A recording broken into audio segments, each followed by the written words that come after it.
Today we're making braided Easter bread Turkish style.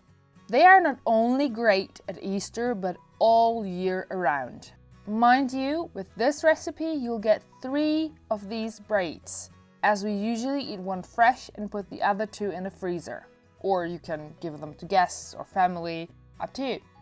Okay, you'll need 700-gram flour, 4 eggs, 1 will be separated, 160-gram powdered sugar, 125-gram butter or margarine at room temperature, 300 milliliters milk at room temperature as well, 2 packages of yeast, 1 teaspoon of mahleb.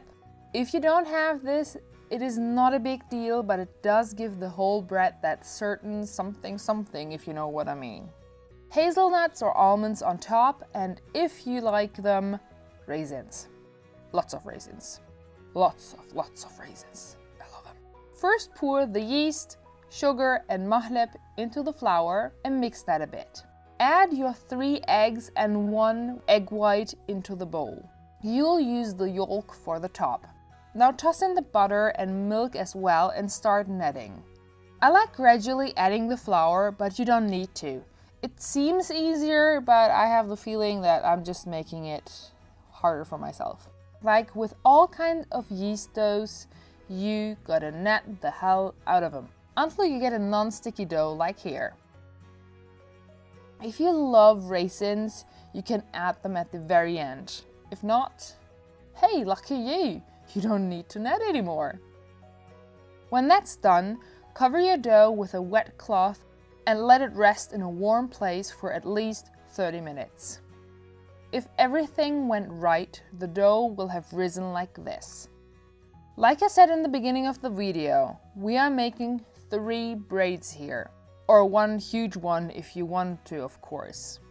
I separated the dough into 3 more or less equal pieces and set 2 of them aside. Then you separate them again into 3 pieces. You gotta braid them somehow, right? I stretched them carefully and braid them on a baking paper. When you're done with braiding the other 2, let them rest again for a bit as they will rise again.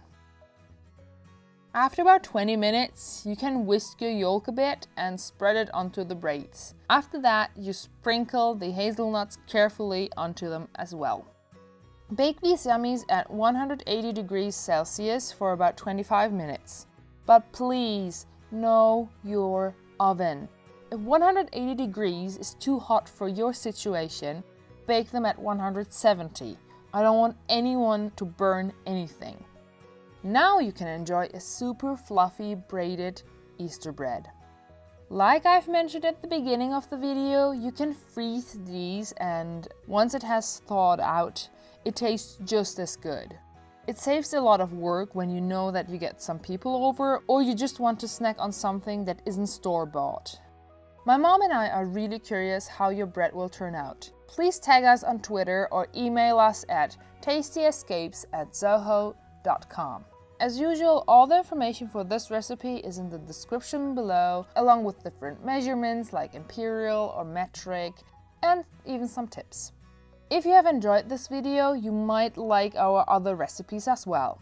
It would be an amazing help if you could drop a like and subscribe in case you don't want to miss our weekly videos.